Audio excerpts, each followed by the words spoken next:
Changing the alternator, not as scary as you might think. Today, we're going to tackle this project on your 2013 to 2018 Toyota RAV4.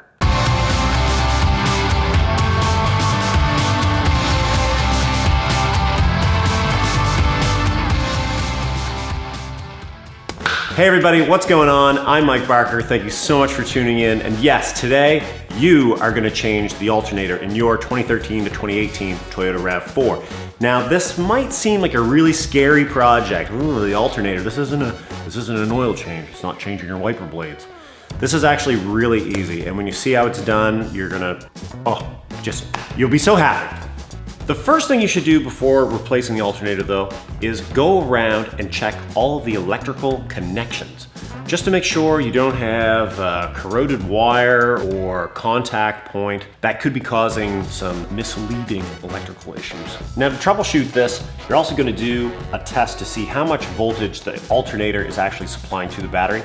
I'm not going to show you how to do that in this video. There are lots of videos on YouTube. I will link a very good one right here.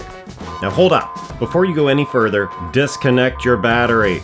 Nobody likes extra amperage running through their body. So work safe by working smart. So in order to remove the alternator, we have to first remove the serpentine belt that goes around, snakes all around through everything in here. And this is actually really easy to do. So Toyota has these auto tensioners, and you can just barely see it down here. You can see my fingers right at the tip of a 14mm hex. We're actually gonna put a wrench on that. And this hex, this top part of the auto tensioner, we're actually gonna rotate towards the front, towards the radiator in the engine bay. Now, I can actually pull on that and loosen the belt, but a little bit of an easier method is take the closed end of another bigger wrench, loop it onto your 14mm wrench. The extra leverage makes it very easy to move the auto tensioner. I use the tip of a punch to help remove the plastic clip that secures the wiring loom to the engine. Now here's an important step. I could only move the tensioner so far. It wasn't enough to remove the belt. I used another wrench to hold the tensioner open, and then I repositioned my 14mm wrench so that I could open up the tensioner enough to remove the belt from the alternator pulley. I find the easiest way to remove these plastic snaps, push the snap in this direction, which spreads a little bit, it just pops out. A 10mm socket removes the nut.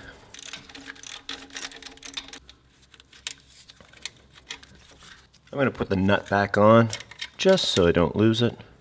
I'm not sure if the new alternator has a new nut or not. I've got a second 10mm holding the wiring loop on. If this job's looking pretty easy right now, give this video a thumbs up. I'm also going to remove the oil pressure sensor connector just because I think it'll give this loom a little more room to work with. Plus, that wire looks super small. I don't want to break that. Now, down inside, past the 10mm nut that we removed, you can also see right below it, we've got an electrical connector right here. So with this connector, we're actually going to press in on the little tab, and you can see the little spring clip move on the connector. So when you press in on that, you should then be able to remove this very easily. That one did feel like it had a little dirt and grime in it though, so if it's being stubborn, just keep working at it, it'll come off. And this yellow thing is my light, so don't be looking for that in your engine bay. Now we'll just tuck these over to the side. Next up on the alternator, we have to remove the bolts that actually hold the alternator in. The first one, and the easiest one to see, is this one right here. The second one is a little more challenging. It's actually down underneath the front of the alternator, right down here. The bolt you want to remove is this one. Not this one, it's this one. Small stubby ratcheting wrench works wonders in this space.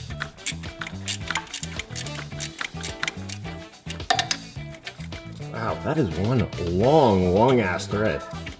You know what, actually, I'm gonna leave that in there to hold it temporarily. Now we move on to the bottom bolt. It's not gonna be easy to show. I'll try my best though. You might need a longer bar to get some better leverage on it than I do. All right, now it's cracked free. Let's zing it off with the ratcheting stubby wrench. Oh, I'm definitely gonna hyperlapse this one, so you guys don't have to watch this. Oh, these bolts are gonna get some never sees when they go back on. This is taking forever. All right, now you've probably noticed a couple things. One, my gloves keep magically getting clean. This video is taking a little while to film. And two, it's time to take out those 2 bolts that we already loosened up. Top bolt and bottom bolt.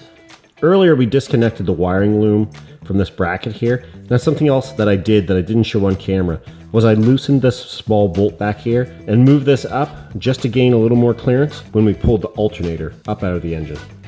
And with everything clear, we pull the alternator out. As you can see, we've got it moving up and down.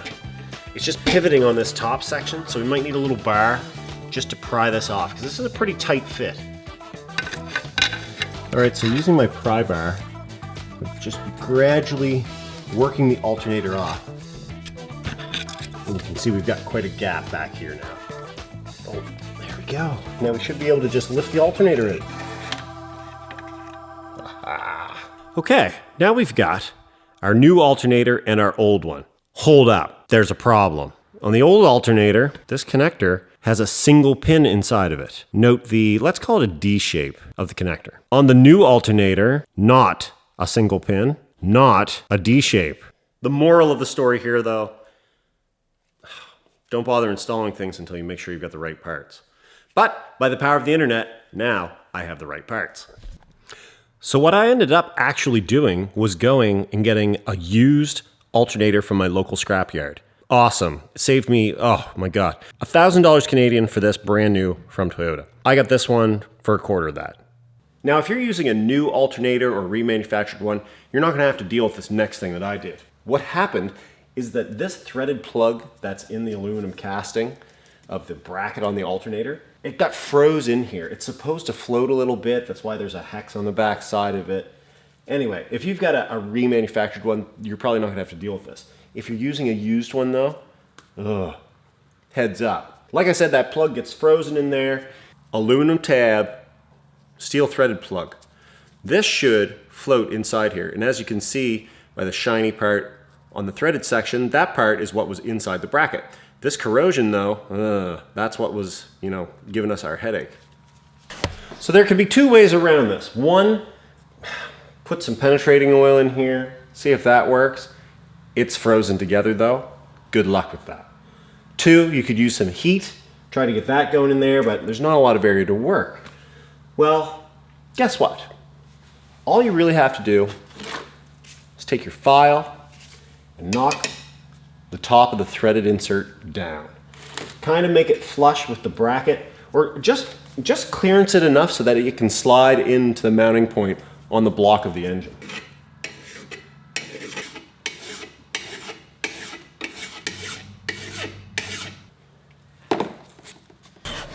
That might work.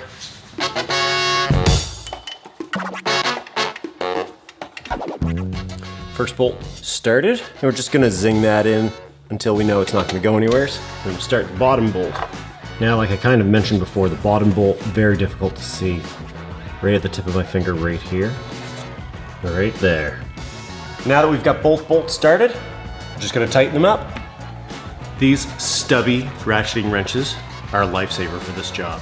You could get away with just using a stubby 14mm for this, but the ratcheting, ooh, just so much nicer.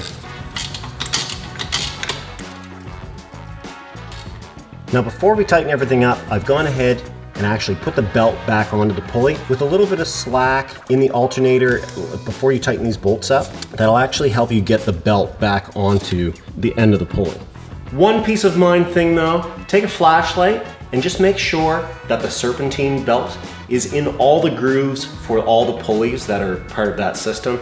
You don't want to have that belt like half on somewheres, cockeyed, and then go to start the car, because it'll probably ruin that belt. You can see the crank pulley back here. As you can see, I've removed my wrenches and things on the tensioner. We can tighten these up now. With the bolts in, we can just snug them down with the wrench.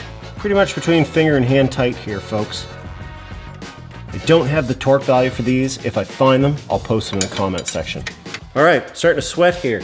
We've got both of the big bolts for the alternator tight. Now we're gonna go ahead and make the 4 connections that we undid in the first place. The stud with the nut on it. There's the plastic connector. There's the bolt that holds the bracket for the wiring loom on, and our oil pressure sensor, which we disconnected because, well, it just made things easier. And don't forget the other wiring loom bracket, which we also have to tighten down.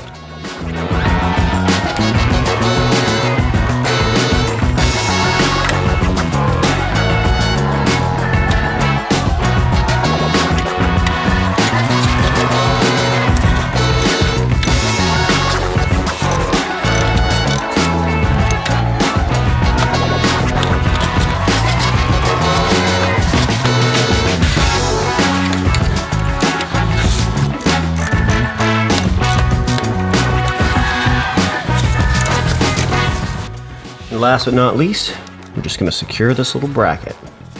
Be careful on this one though, because this bolt, this steel bolt just goes into the aluminum cylinder head. You could strip that out, so just finger tight on this one. And last but certainly not least, reconnect your negative battery terminal post. I did end up getting a new battery too. This battery was 7 years old, and just for peace of mind, I took it into my local Napa, had them test it. Turned out it was no good. New battery. Start it up, see what happens. So what just happened there is completely normal. You go to start the car, it runs for 2 seconds, car shuts off. This happens whenever you disconnect the battery. So let's do it again. Open the door so we don't gas ourselves. And everything appears to be okay here. All right, and there you have it, guys. The alternator changed on your 2013 to 2018 Toyota RAV4. This might apply to the later model RAV4s as well, but I haven't gotten my hands on one yet. I do like how they look though. Anyway guys, if you found this video entertaining or helpful, give it a thumbs up. I do a lot of Toyota stuff, but I do a lot of Honda motorcycle stuff on this channel as well. I had to fix this though. I figure I could maybe help some people. Guys, thank you so much for tuning in. See you in the next video.